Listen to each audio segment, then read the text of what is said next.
palavra de Deus para nos trazer aqui a primeira vez. Deus em Cristo abençoe.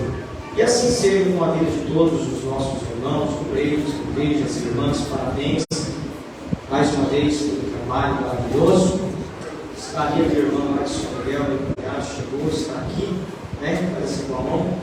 Obrigado por ter vindo também para estar conosco esta noite. Queridos, Mateus capítulo 25, nós vamos tomar alguns versos para a nossa meditação essa noite.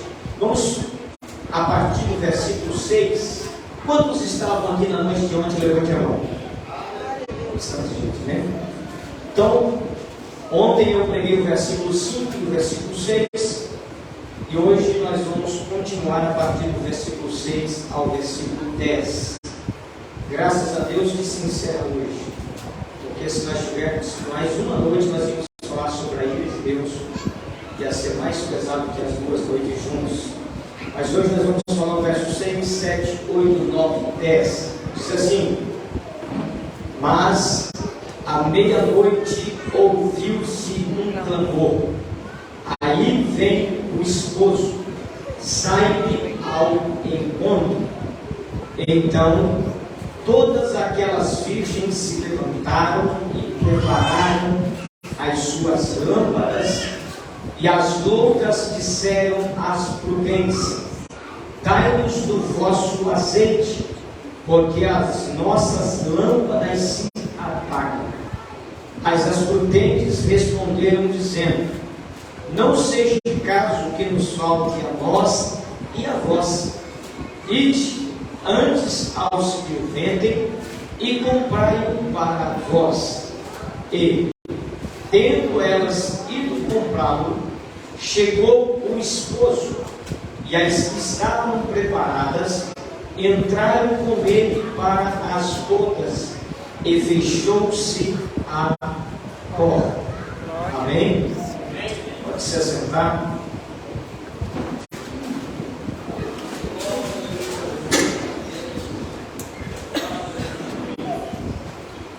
Meus queridos,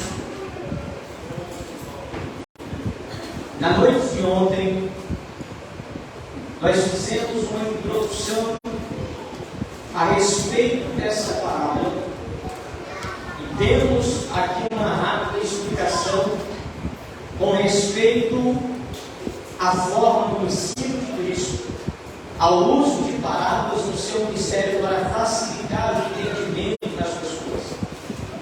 Como também nós falamos com respeito a esta parábola de forma exclusiva, mostrando como se dava o casamento no âmbito da cultura judaica, para assim conseguirmos entender o que o Senhor Jesus estava querendo trazer, dizer, anunciar e ensinar por meio desta parábola. Falamos ontem com respeito às 10 damas que se preparavam para aguardar o momento da chegada do esposo.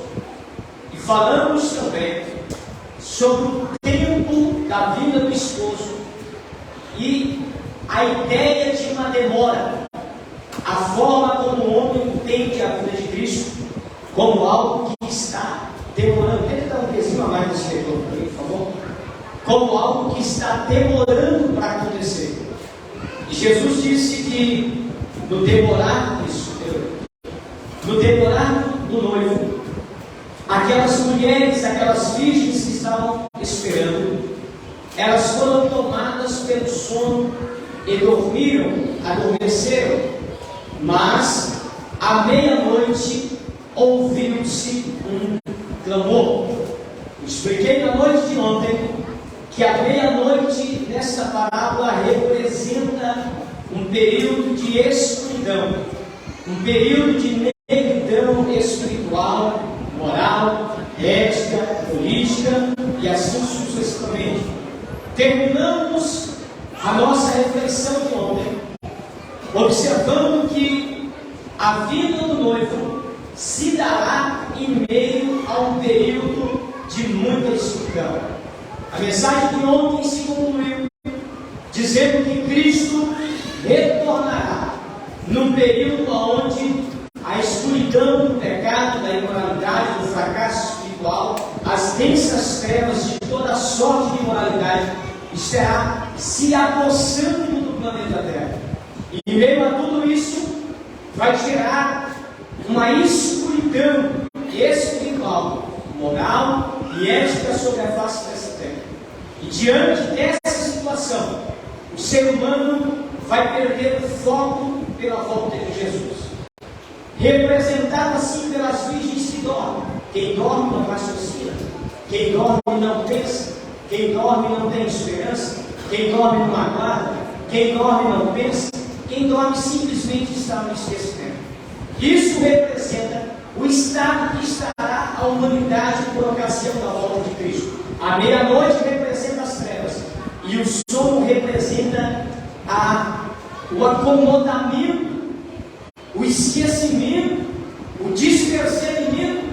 Vejam que as duas coisas são casuais. De um lado nós temos uma escuridão, de outro lado nós temos uma sonolência.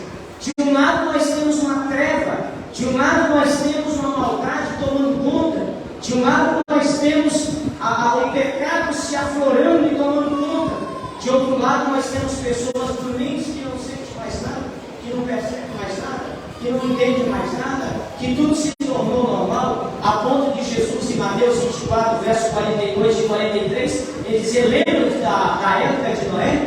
Comiam, bebiam, casavam, estavam em casamento, nem perceberam, até que Noé entrou na arca e o dilúvio veio e levou a todos. E aí Jesus conclui dizendo: assim será também na vida do Filho do Homem. Vigiai, pois, porque ele virá na hora em que não penseis. Não pensar é o quê? Está desapercebido. Não pensar é o quê? Está dormindo. Não pensar é o quê? Está desligado. Preste atenção. O grande perigo é quando o crente se desliga. É quando o crente perde o raciocínio. É quando o crente perde a noção do que está acontecendo. É quando o crente não é capaz mais de perceber a realidade do que está acontecendo. Jesus em Mateus 16, olha para gravar para você não perder a mensagem. Jesus em Mateus 16, ele diz assim: vocês são hipócritas, porque vocês olham para o tempo quando as nuvens se formam e vem o vento, vocês falam, vai chover. Mas Jesus diz: mas vocês veem tudo acontecendo e não conseguem discernir o tempo. Vocês discernem que vai chover, que vai fazer frio, você não vai cair nada. Mas quando vocês veem tudo acontecendo, vocês não é capaz de discernir, de perceber, de entender que o tempo está chegando. O que Jesus quer nos dizer com isso? É que quando o crente cai na sonolência espiritual, ele não tem mais percepção, ele não percebe mais nada, ele não vê mais nada. As coisas estão acontecendo, o mundo está desabando, os sinais estão ganhando cada vez mais presença, cada vez está se alterando mais, e ele está assim, como se nada tivesse acontecendo, como se tudo estivesse normal. Não são capazes de perceber que as coisas estão se alterando, não é capaz de se perceber que o mundo está se acelerando, não é capaz de perceber que os sinais já estão demonstrando que Cristo já volta, não é capaz mais de enxergar que esse mundo está ficando pequeno para a igreja porque ela está sendo sufocada por causa da maldade, não é capaz de perceber que a igreja está sendo sufocada por causa da corrupção, não é capaz de perceber que tudo indica que o fim chegou. Mas quando se chega à meia-noite, a escuridão toma conta e as pessoas começam a dormir despercebida, Deus levanta uma voz profética que diz: aí vem o noivo. Sabe o que é isso? Em meio a toda a escuridão, dormência, desapercebimento, Deus está levantando nesse país e nesse mundo vozes proféticas de Deus, que não se cala, que não se amedronta, que não teme, mas levanta a sua voz e diz: Jesus está voltando para arrebatar a sua igreja. Ninguém vai calar a boca da igreja de Deus. As portas do inferno não prevalecerão contra ela. O mundo está ennegrecido, a política está enegrecida, o sistema religioso está se enegrecendo.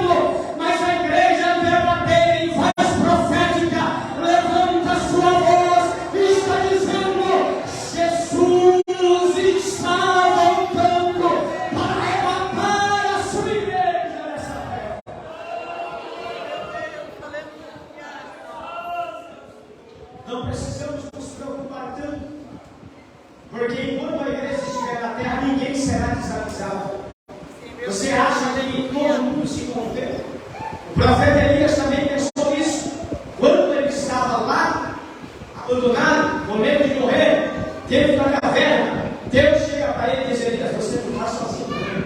Existem 7.000 que ainda não se dobraram para Baal, se não estiver orando. Escute uma coisa que eu vou dizer: enquanto a igreja não for arrebatada, esquece. Pode ter o que tiver, pode entrar pelo engano quem entrar, pode ter falsos profetas, falsos filhos, enganadores do jeito que tiver, mas enquanto Jesus não voltar, existirá na terra uma igreja verdadeira que não se dobra, que não se conforma, que não se dobra, que não esquece, uma igreja santa, pura, imaculada, verdadeira, que ainda levantará a bandeira do evangelho para cima e vai dizer: Jesus ainda vai voltar.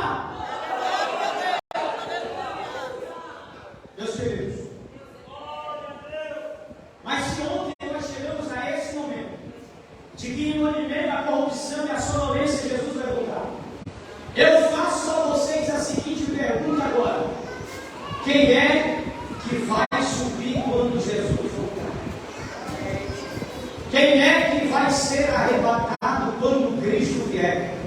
Quem é que será tirado, a palavra passo do grego, arrancado com força, arrebatado com violência? Quem é que será arrancado daqui com violência? Quem é que será arrancado daqui nessa terra? Eu estava observando há poucos dias. Nós chegamos em um momento da humanidade onde as coisas chegaram em um nível tão complicado que as pessoas vivem do jeito que quiser, fazem do jeito que quiser, andam do jeito que quiser, mas todo mundo vai se salvar. Todo mundo diz que vai para o céu. Ninguém se aceita dizer que vai para o inferno. Pode estar na vida toda do jeito que estiver, andando do jeito que estiver, fazendo o que estiver. Você fala assim: não vai para o céu, não. Ele fala: vou, com certeza, vou para o céu. Mas vai, eu vou para o céu. Então nós chegamos a esse momento aonde todas as pessoas dizem: eu vou para o céu, você tem que aceitar. Se você não aceitar, você erra. Todo mundo diz que está indo para o céu. Se você falar alguma coisa, você é ignorante, você é antiquado, você é politicamente incorreto, você não faz parte, você é um ignorante, retardado, você é alguém que ficou passar parado no tempo e não evoluiu. Você tem que aceitar que tudo está certo, você tem que aceitar que tudo está normal, você tem que aceitar que todo mundo está indo para o céu, independente de qualquer coisa que está no céu. Mas aí eu faço a pergunta diante do texto que eu li: quem é que vai para o céu? Quem é que vai ser? Segundo o texto que eu acabei de ler, Mateus capítulo 25, a Bíblia diz que havia quantas virgens? Quantas virgens? Quantas virgens? Eu pergunto a vocês: das 10, quantas delas que subiram? Sim. Quantas delas que entraram com o noivo? Sim. Quantas delas que foram para as bodas? Sim. Não foram todas, foram apenas 5. E aqui nós temos que entender que, embora Deus queira salvar toda a raça humana, embora Deus tenha um plano de salvação que tem espaço para todo mundo e sobra, nem todo mundo vai chegar lá. Jesus, quando ele fala sobre isso, Mateus capítulo 7, verso 13 e 14, Jesus diz: confiai por entrar pela porta. Porque larga é a porta, espaçoso é o caminho, conduz à perdição. E Jesus não diz que é pouco, mas ele diz: são muitos os que entram no perdão. E estreito é o caminho, apertada a porta que conduz à vida eterna, e são poucos que se acertam no perdão.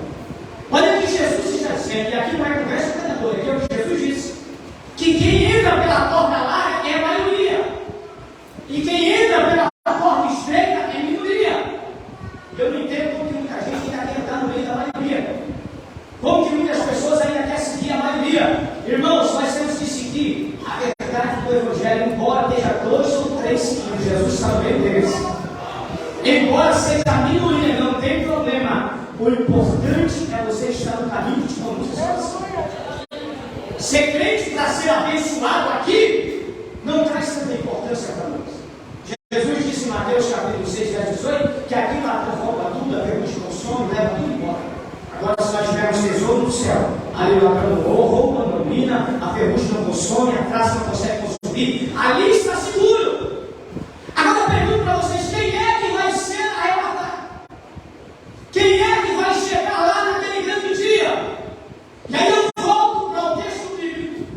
Jesus disse que haviam 10, mas quando o noivo veio, 5 delas estavam despreparadas, deixaram para se preparar em cima da hora, e quando elas foram tentar se preparar, já era tarde demais. Quando o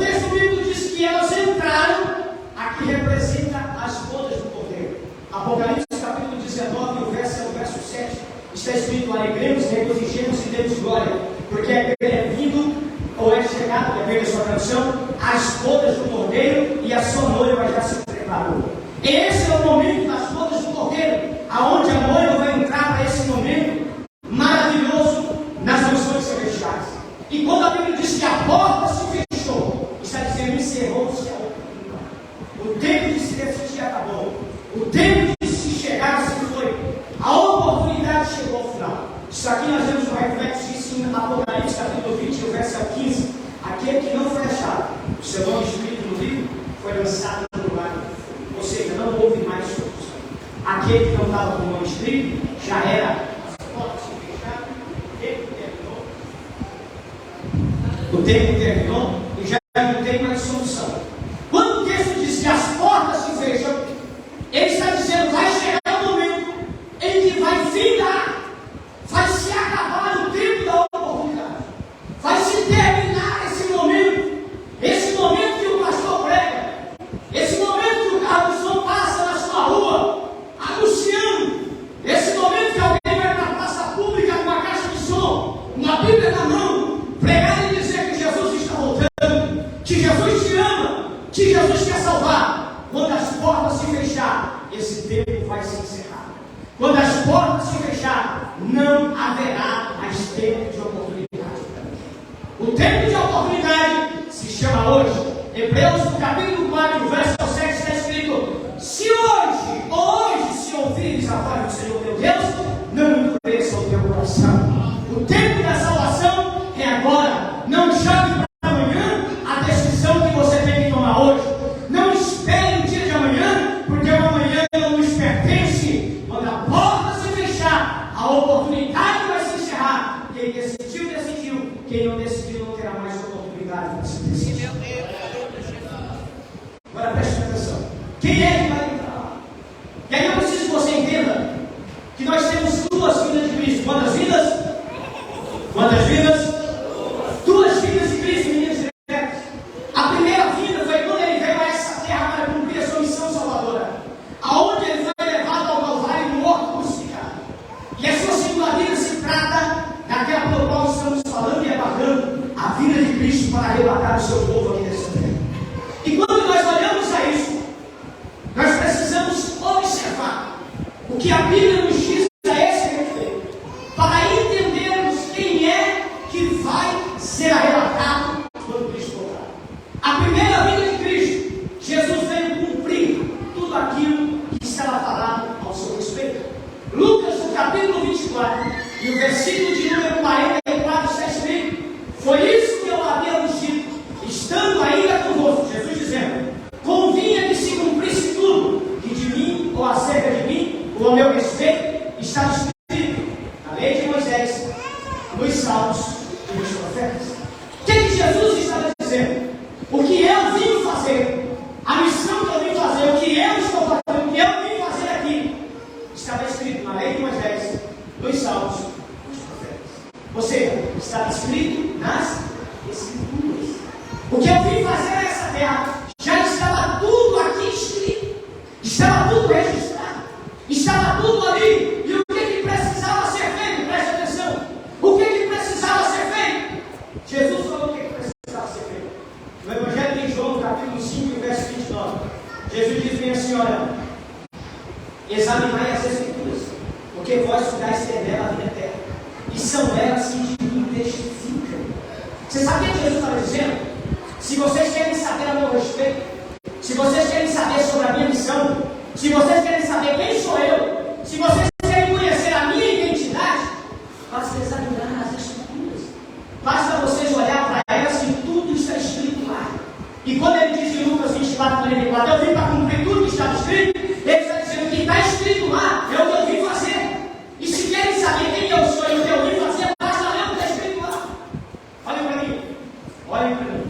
Quando Jesus veio nessa terra, para saber se Cristo era de fato o Messias ou não, para saber se de fato Jesus era o Salvador ou não, bastava apenas pegar as Escrituras e comparar a vida, o ministério e o trabalho de Cristo com o que estava escrito aqui. Comparando assim, poderia-se perceber se Cristo de fato era ou não era Salvador. Se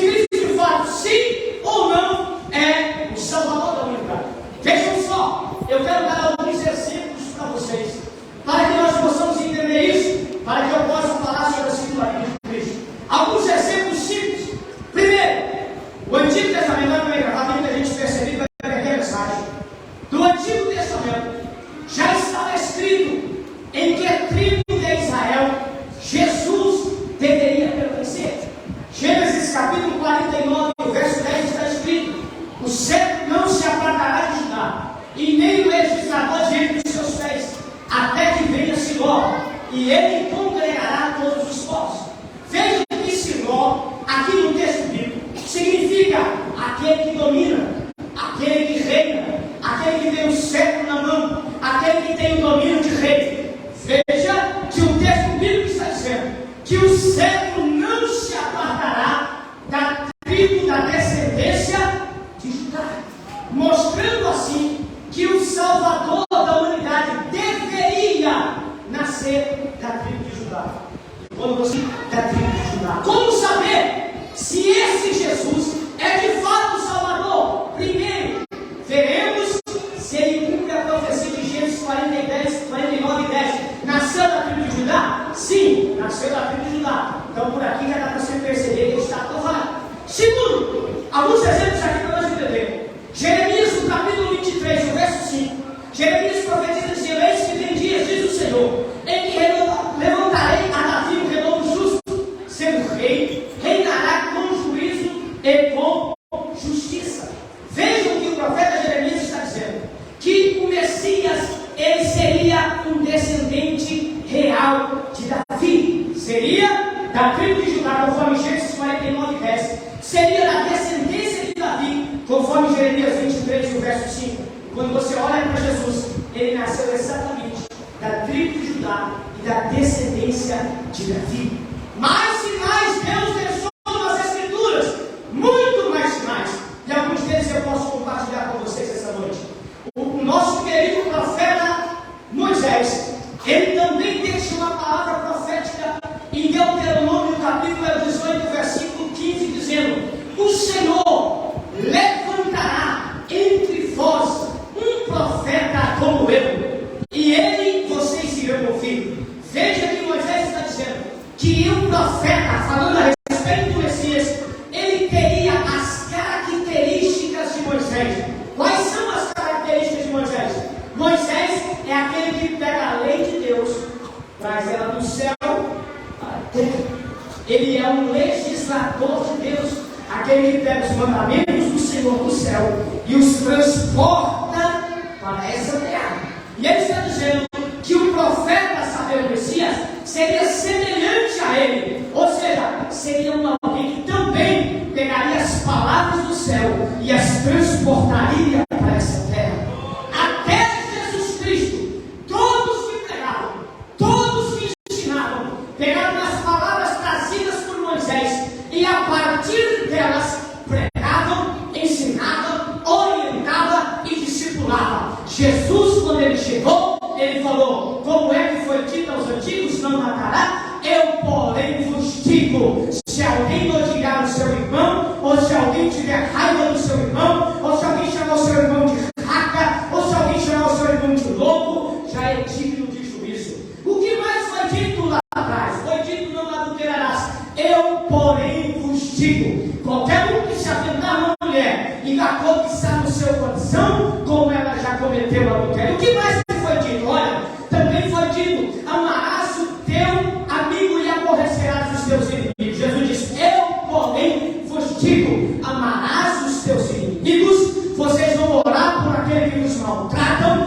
vocês vão falar mal, falar bem daquele que vos falam mal. Sabe o que Jesus está dizendo? Aqui tem alguém que é semelhante a Moisés. Do mesmo jeito que Moisés foi porta-voz da palavra do Pai para a terra, eu também sou porta-voz da palavra do céu para essa terra. Eis aqui um profeta que não precisa pegar mais as palavras de Moisés para ler e explicar, mas alguém que o que eu ouvi de meu Pai, ele diz em João 15: eu vos tenho feito também conhecer.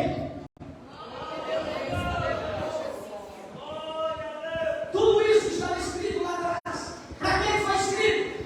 Para que quando Jesus se apresentasse, pegasse o livro e começasse começasse a comparar a vida, o ministério de Jesus com o que está escrito, você olha, realmente, aqui diz que ele nasceria de Judá, nasceu de Judá. Aqui diz que seria descendente de Davi, é descendente de Davi. Aqui diz que seria semelhante a Moisés, e ele é semelhante a Moisés. Vamos continuar comparando. Veja que Deus deu um mapa da estrada, todinho. Deus deu os detalhes todo pintadinho, para eles pegarem, olhando pelos detalhes, olhando para Jesus e fazendo uma análise, dizendo que só é Ele. Tudo que está escrito aqui se cumpriu. Toda a palavra que está registrada cumpriu.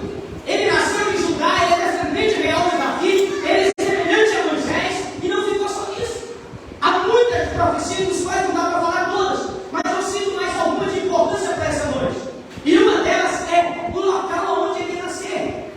O profeta Miqueias, no capítulo 5, o verso de 1 e 2, ele diz: e tu, Belém, a Efrata, de todos não serás desprezada, ainda que menores entre os milhares de Judá, porque de ti virá a luz dos gentios, aquele que ele é desde os tempos da eternidade.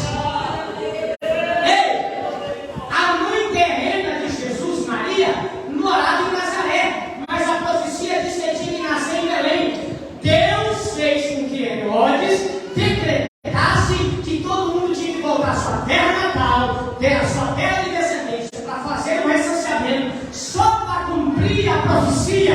Maria, na hora de ver a criança, para cumprir a ordem de Herodes, pega junto com José e desce para Belém só para fazer recenseamento. Mas enquanto ela pensa que está indo fazer apenas recenseamento, o céu está dizendo: eu estou te levando para Belém, porque Belém, a Efrata, não será de todas desprezada, porque de ti vai sair o Salvador. Lá vai Maria pensando que vai fazer recenseamento, e o céu está dizendo: recenseamento de nada, tu lá vai dar a luz ao Salvador da humanidade, porque ele tem que nascer exatamente em Belém.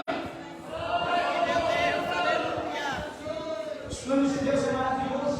E ela vai falar: a criança nasce em Belém, não tem lugar importante. Deus queria saber se o lugar é importante, Deus queria saber de cumprir a profecia.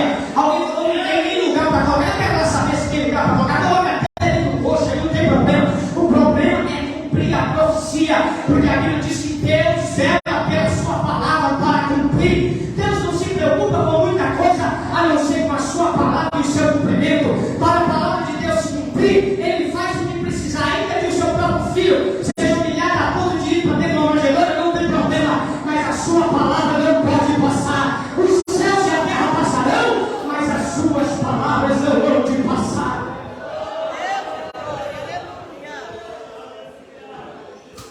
Nasceu em Belém.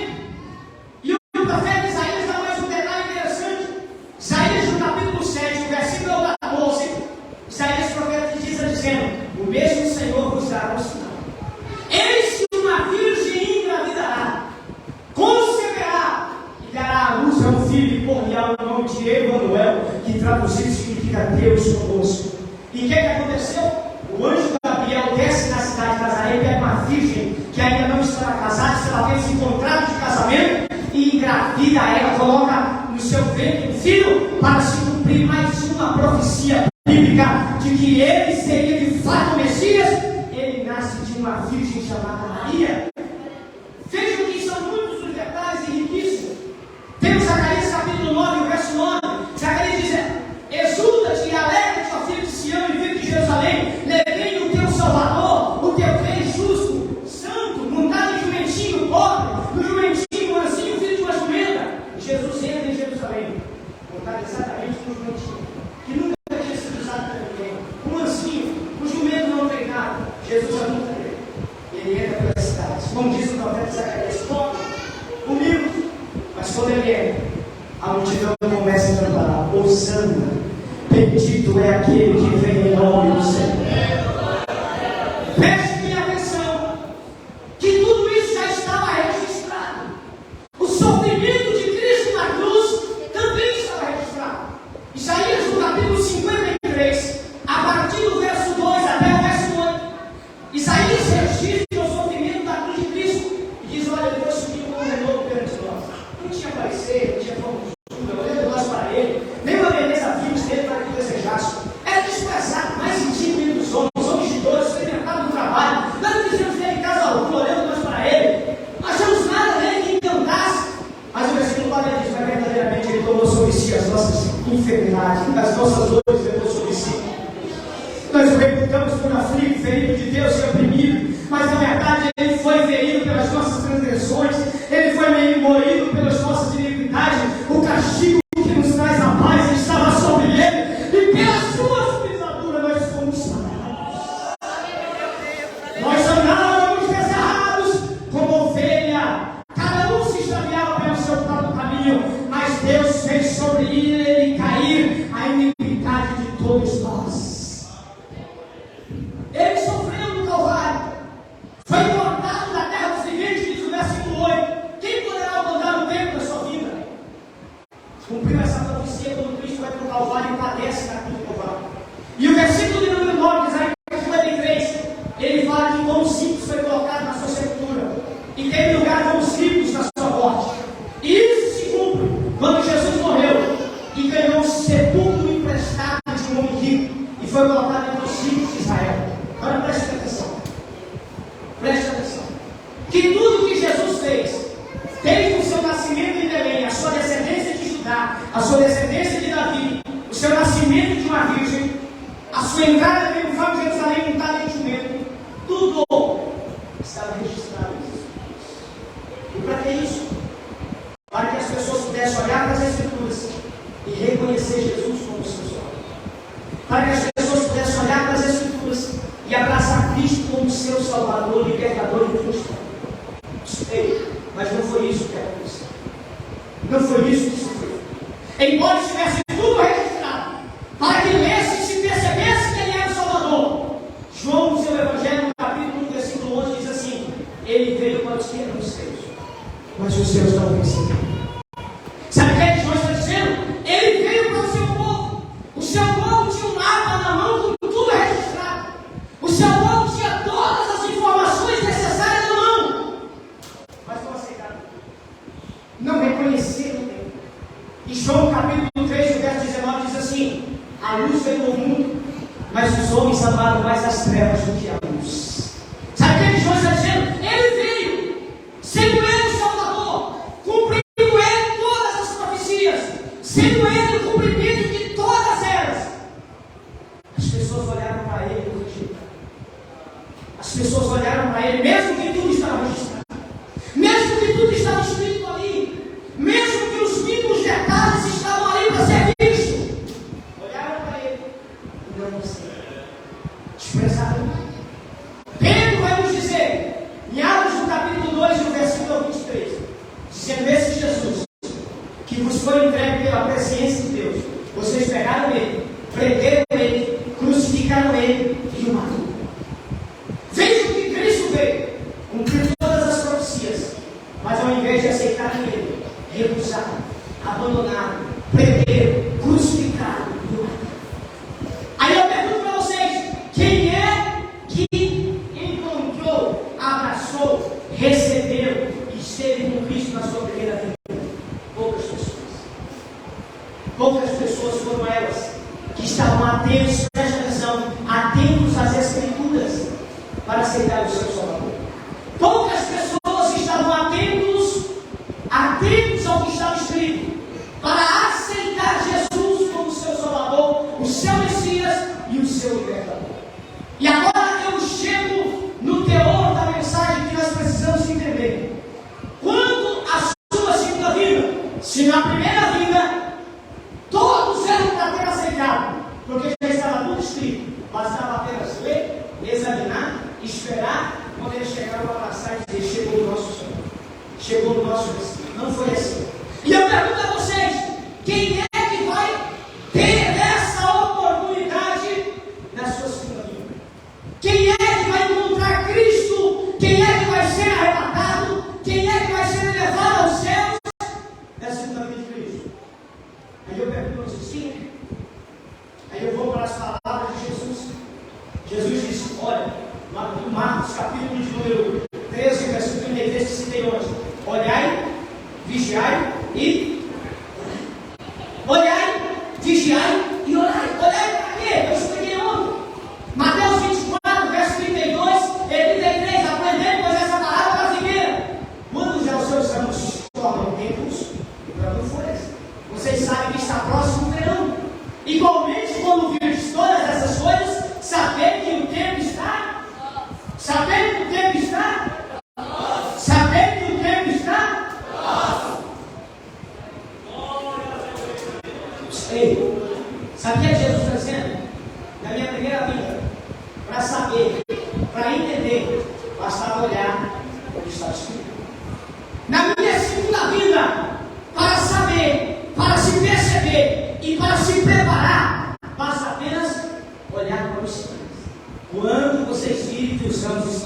Sabe o que Jesus está dizendo? Fique atento aos sinais. E fica atento ao que eu falei. Fica atento aos sinais e fica atento para o que eu falei. Por que Israel rejeitou Jesus? Porque não ficou atento ao que o Pai tinha falado por meio dos profetas e não observaram os sinais que aconteceram. Por que Israel rejeitou o Messias? Porque não examinaram as profecias bíblicas e não as compararam com Cristo Jesus para ver a sua salvação. E agora eu pergunto: quem é que vai subir na segunda vinda de Cristo? Quem é que vai subir na segunda vinda de Cristo? Aí a Bíblia diz assim em Hebreus capítulo 9, versículo 28. Também Cristo padeceu uma vez. Agora o texto diz: Ele aparecerá segunda vez, sem pecado, para os que o esperam para as salvação. Sabe o que o texto está dizendo? Primeira vez ele veio e padeceu uma vez. A segunda vez ele vai vir de novo. Ele vai vir sem pecado. Porém, ele não vai vir para todos. Ele vai vir para um grupo seleto. Ele não vai vir para todo mundo. Ele vai vir para um grupo seleto. Ele não vai vir para todas as pessoas da terra. Ele vai vir para um pequeno grupo especial. Quem é esse grupo especial que Jesus vai vir para eles? Para aqueles que o aguardam para a salvação. Sabe o que o texto está dizendo? A segunda vinda de Cristo só será presenciada, só será desfrutada, só será beneficiado aqueles que esperam para a salvação, aqueles que estão aguardando a Cristo para a sua eterna salvação dos céus. Vejam, queridos, que a vida de Cristo é real. Deus prometeu, Jesus confirmou isso, que Ele viria. Mateus capítulo 24, verso 35 diz que os céus e a terra passarão, mas as minhas palavras não vão passar. Jesus há de voltar, mas, porém, não serão todos da terra que vai subir quando Jesus voltar. Não é toda a humanidade, não é todos os crentes, não é todos que dizem conhecer o Senhor que serão arrebatados. Ele virá outra vez para aqueles que o aguardam para a salvação. Sabe o que o texto está dizendo? Só vai subir quando Jesus voltar aquele que estiver esperando. Só vai subir quando Jesus retornar aqueles que estiverem atentos para a vida de Cristo. Só vai subir no arrebatamento da igreja aqueles que estiverem com seus olhos voltados para o céu, aguardando a volta de Cristo Jesus. Não adianta vir para a igreja todo dia e não ter o coração voltado para Deus. Não adianta ser um crente, participar de ceia, ser um membro da congregação, se não tem um coração voltado para Cristo Jesus. Ele voltará outra vez para aqueles que o aguardam, para aqueles que o esperam, para aqueles que estão ansiosos, para aqueles que estão voltados para Deus. Muitas pessoas se confundem e pensam que a vida de Cristo será para todos, que todos serão salvos, que todos serão levados. Não! Só será salvo aqueles que estiverem aguardando Jesus quando ele voltar. Só será salvo aqueles que estiverem aguardando Jesus quando ele retornar. Só alcançará a vida eterna aqueles que estiverem voltados para Deus, voltados para o céu, aqueles que verdadeiramente tiverem compromisso com Cristo Jesus. Só vai chegar lá. Eram 10 virgens, as 10 tinham lâmpadas, as 10 eram virgens, mas só 5 delas conseguiram chegar lá. As outras 5 ficaram atrás. As outras 5 não tiveram uma oportunidade. Assim acontecerá quando Cristo retornar. Ele virá outra vez, mas somente para aqueles que o aguardam para a salvação. Veja, queridos, que a volta de Jesus não será para todos. A Bíblia diz claramente, Romanos capítulo 9, versículo 27. Paulo diz assim, ainda que o número dos filhos de Israel seja como a areia que está na praia, todavia, somente o remanescente será salvo. Sabe o que Paulo está dizendo? Israel pode ter tanta gente como a praia, como a areia que está na praia que não se dá para contar. Mas somente os verdadeiros, os remanescentes, somente aqueles perseverantes, somente aqueles que são fiéis, somente esses é que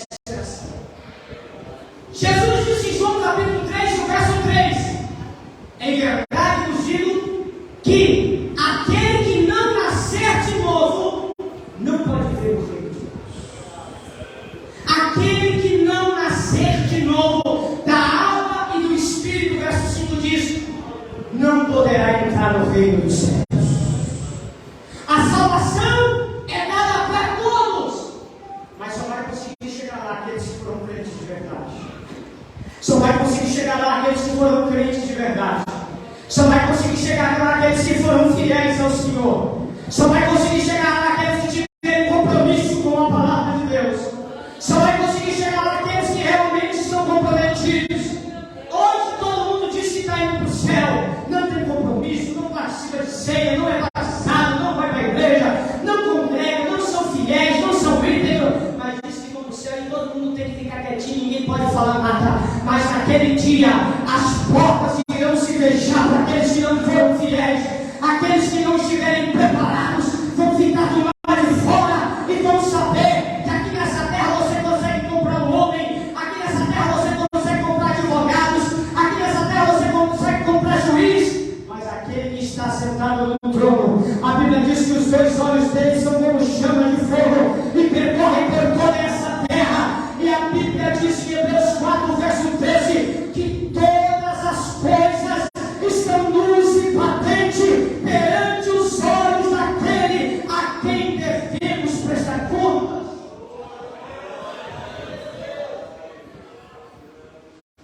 Na volta de Jesus só vai subir aqueles que estiverem preparados.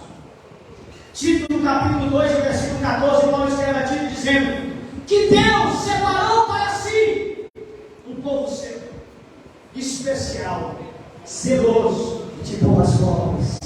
Um povo seu, especial, zeloso e de boas obras. Não é qualquer pessoa, não é qualquer tipo de crente, não é qualquer um que se diz que está indo para o céu que vai chegar lá. Pessoas que não têm compromisso com o Evangelho de Cristo, pessoas que não têm sinceridade com a palavra de Deus, pessoas que não têm compromisso com a verdade do Evangelho, serão surpreendidos naquele dia, quando o noivo chegar, pegar para si os seus e fechar a porta e deixá-los do lado de fora.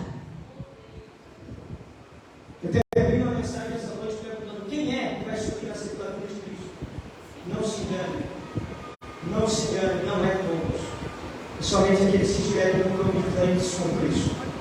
Somente aqueles que foram fiéis ao Senhor. É somente aqueles que entregarem a sua vida de verdade a Cristo. Não vai chegar lá de qualquer maneira. A Bíblia diz em Hebreus, no capítulo 12, verso 14: seria a paz com todos e a santificação, sem a qual ninguém verá o Senhor. Só vai subir quando Cristo voltar aqueles que verdadeiramente estiverem comprometidos com Cristo. Eu convido você a estar de pé nessa noite.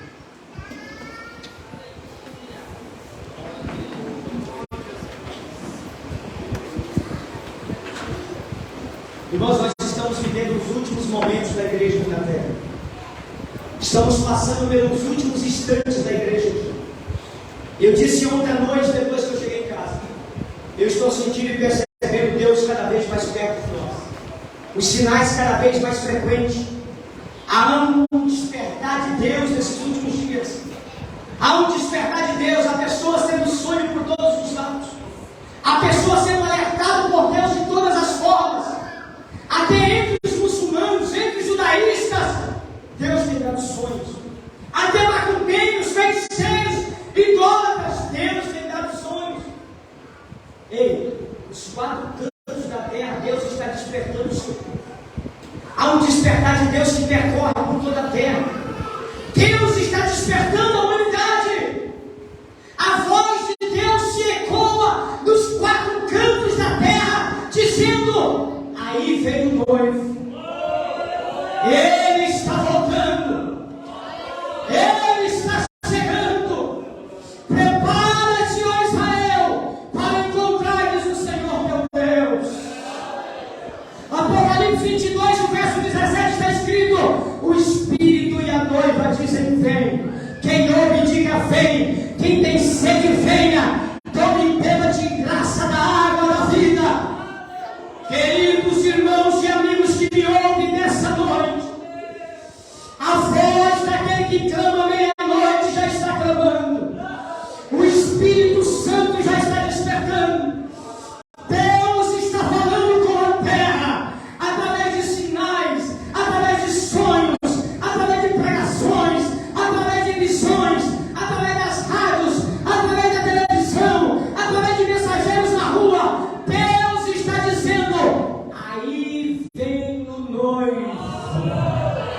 Jesus está voltando. Mas há quantas pessoas brincando, há quantas pessoas levando a sua vida cristã de qualquer maneira, há quantas pessoas levando a sua vida cristã de qualquer jeito, não tem compromisso com a palavra de Deus, não tem compromisso com a sinceridade do Evangelho, não querem mudar de vida, querem viver na igreja de qualquer maneira, estão amando o mundo e o que no mundo há, estão se conformando com o sistema mundano, estão se entregando para as paixões dessa carne, estão fazendo amizade com esse mundo contaminado, e a voz está ecoando dizendo: Jesus está voltando, Jesus está voltando, Jesus está voltando, Jesus está voltando. E tem pessoas desapercebidas e ele está dizendo: Jesus está voltando, e as virgens estão dormindo e a voz está dizendo: o noivo está chegando, e a voz está dizendo: o noivo está chegando, mas as virgens estão dormindo desapercebido. Mas essa noite eu quero dizer para você: é tempo da igreja se despertar, é tempo de nós se levantar, é tempo de nós levantarmos da nossa cadeia, é tempo de nós sairmos do chão, não é tempo de ficarmos apegados a essa terra, não é tempo de ficarmos grudados aqui, os céus nos aguardam. Hebreus capítulo 13, verso 14 está escrito: nós não temos aqui cidade permanente, nós aguardamos a futura. É tempo de você se levantar do chão. No céu não vai entrar de qualquer maneira, no céu não vai entrar de qualquer jeito. Trabalha, calava, churimikai, Urianda, calava, churimiandai. No céu só vai entrar lavado, no céu só vai entrar redimido, no céu só vai entrar crente especial, no céu só vai entrar quem nasceu de novo, no céu só vai entrar quem tem santidade, no céu só vai entrar quem tem compromisso com a palavra de Deus. Não é tempo de ficar dormindo aqui. Se tiver que pedir perdão, peça hoje. Se tiver que confessar, confesse hoje. Se tiver que abraçar, abrace hoje. Se tiver que se arrepender, se arrependa agora. Se tiver que voltar atrás, que volte agora. Porque daqui a pouco a trombeta de Deus vai soar.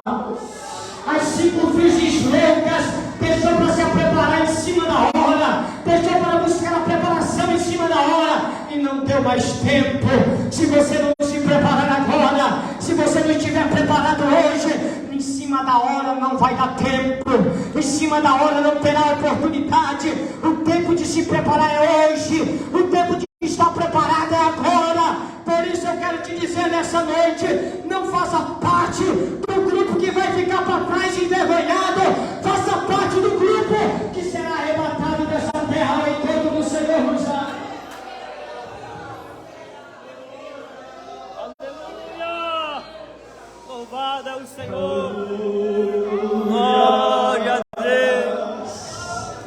Eu estou numa luta espiritual aqui desse homem. Eu nunca preguei num lugar para lutar tanto quanto eu lutei ontem e lutei hoje. Eu disse: Deus, o que está acontecendo? Deus disse: eu não te trouxe aqui para avivamento, eu não te trouxe aqui para barulho, eu te trouxe aqui para despertar o meu povo, porque a voz que tem que clamar no deserto, dizendo: arrependemos porque é chegado o reino dos céus. Eu não estou aqui como pregador, eu estou aqui como profeta de Deus, para dizer para você: desperta-te, levanta-te, acorda-te, ponte de pé, Jesus está voltando. Oh, glória a Deus!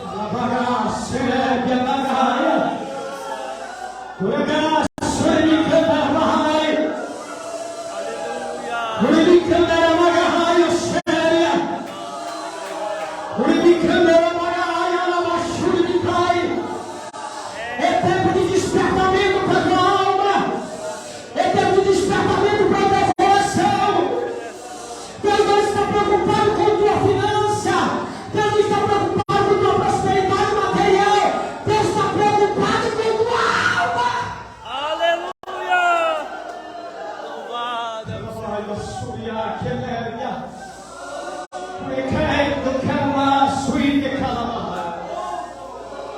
Glória a Deus! Oh, aleluia!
Quem sabe você não aguenta mais orar. Quem sabe você não está conseguindo mais jejuar. Quem sabe você não consegue mais levantar de madrugada. A fraqueza física, o comodismo, o sono, a frieza, o desânimo, a canseira está tentando tirar você. Eu quero orar para você sair daqui hoje renovado pelo Espírito Santo. Venha, venha vir todos quantos quiserem, venha orar para Deus renovar a igreja hoje. Nós precisamos de ser renovados pelo Espírito. Nós precisamos de estar cheios de força, cheios de graça, cheios de autoridade, porque os dias são maus, o mundo jaz no maligno, mas a igreja não pode enfraquecer, a igreja não pode esfriar, a igreja tem que estar cheia do Espírito Santo de Deus. Não pare de glorificar, não pare de glorificar. Se vocês parar, Deus não vai renovar. Se vocês parar, Deus não vai operar. Continue orando. Continue orando. Quem precisa de renovo espiritual, venha. Venha, venha, venha, venha.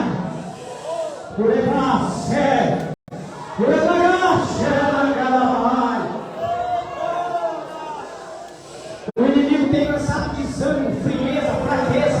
Muitos crentes não oram mais. Muitos crentes não levantam mais de madrugada. Muitos crentes não jejuam mais. Tudo isso é Satanás trabalhando para deixar uma igreja desprevenida, despreparada e dormente. Mas Deus vai despertar. Deus vai renovar. Deus vai dar força. Deus vai encher de graça. O inimigo não vai conseguir te manter preso e derrubado. Você vai sair daqui cheio de graça, cheio de força, renovado pelo Espírito Santo.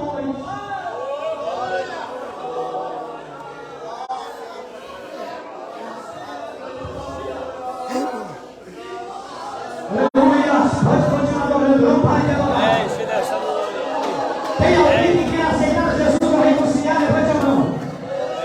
Tem alguém que quer aceitar Jesus ou reconciliar? Levante a mão. Tem alguém se tem? Levante a mão e traga a minha. Se tiver alguém aceitando ou reconciliando, traga a minha em cima aqui para mim. A igreja não pare de adorar, não pare, continue adorando. Quem aceitando Jesus ou reconciliando, traga bem em cima aqui para mim. Pode trazer bem em cima aqui. É noite de despertar, irmão. Não pare de adorar, senão Deus vai parar de operar. Não pare de adorar, senão Deus vai parar de operar. Por apagar, serve, cai. Está vindo duas pessoas, levante a mão e glorifica. Levante a mão e glorifica, levante a mão e glorifica. Aonde tem mais alguém? Levante a mão e venha para frente. Ai, meu Deus do céu, a glória de Deus está envolvida nesse lugar. Aonde tiver mais alguém? Levante a mão e venha para frente, vem. A igreja continua orando. Onde tem mais alguém para aceitar Jesus ou para reconciliar? Levante a mão. Levante a mão, levante a mão, levante a mão.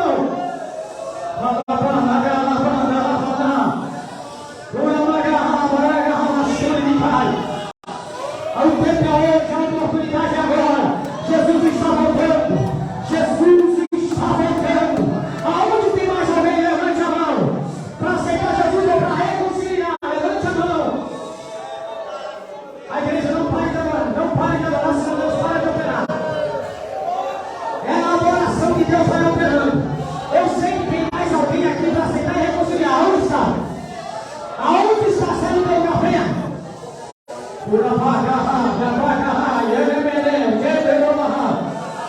A igreja vai adorando. Eu estou sentindo que Deus vai tomar esse lugar aqui hoje. Pastor, eu estou sentindo que Deus vai tomar esse lugar aqui. O Espírito Santo está querendo ter liberdade e nós vamos mais ainda. Aonde tem mais alguém para aceitar ou para renunciar?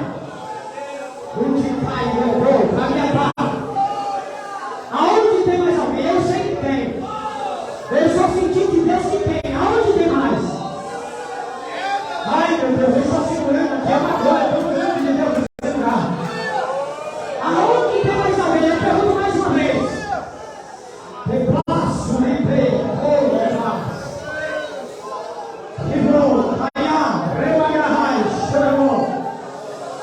Aonde tem mais alguém? É a última vez que eu termino agora. É a última vez, eu não vou esperar mais. Aonde tem mais alguém? Para aceitar Jesus ou para reconciliar? Eu sei que tem, o Espírito de Deus está comunicando. Tem mais alguém? Olha,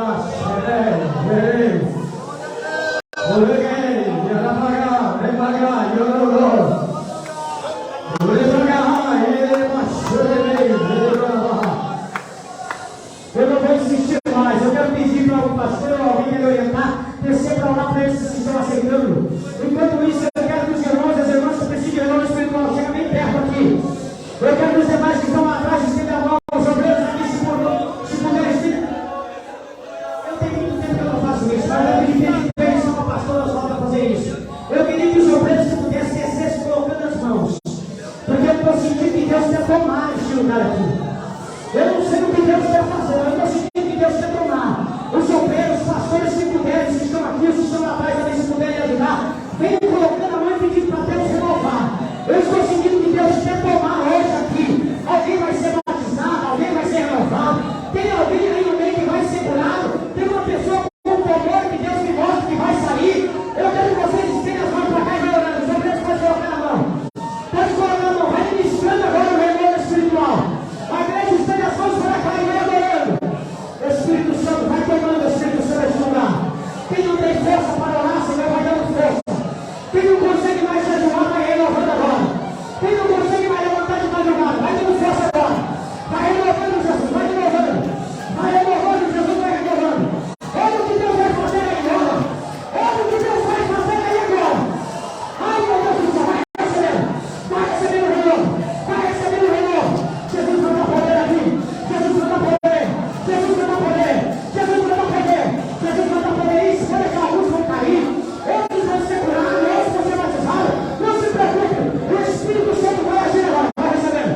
Vai recebendo. Vai recebendo. Vai recebendo. Os obreiros vai colocando a mão e vai ministrando. Vai colocando a mão e vai ministrando. Pega essa mulher que vai ter um levantado por ele. Pega ela aqui. Ora lá, cala lá, pega lá. Vai lá que eu saio.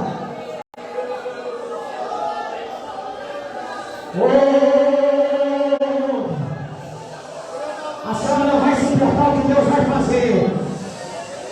O inimigo tentou parar a senhora 3 vezes atrás de uma luta muito grande. O teu Deus permitiu, mas hoje ele manda te dizer: eu, o Senhor teu Deus, provei a prova, mas agora te digo que grande é a obra que tenho. O meu Espírito será derramado. Levantarei ele de volta, diz o Senhor. Eu não sei quem é, mas você sabe. Levantarei ele de volta e colocarei no meu altar, e tu saberás que eu sou Deus.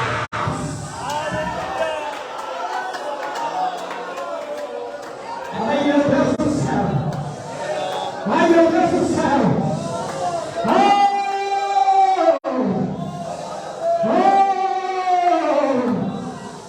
O Espírito Santo está renovando a tua alma nessa noite. O Espírito Santo está enchendo. Fecha os teus olhos, levanta a tua mão. Fecha os teus olhos, levanta a tua mão. Em nome de Jesus Cristo, seja cheio agora. Seja renovado agora. Agora. Agora.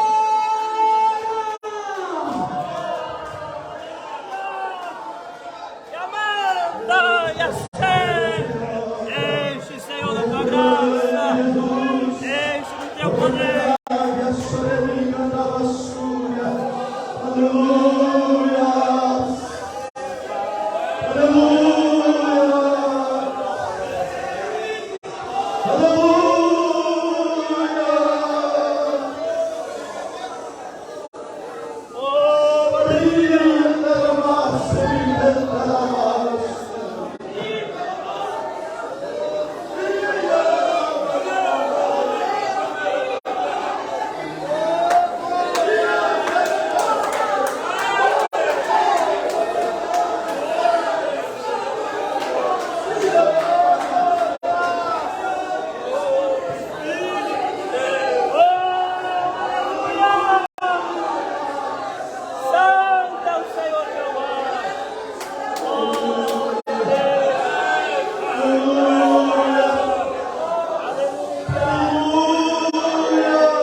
A esposa, a igreja, que Deus abençoe de forma gloriosa. E também todas as irmãs,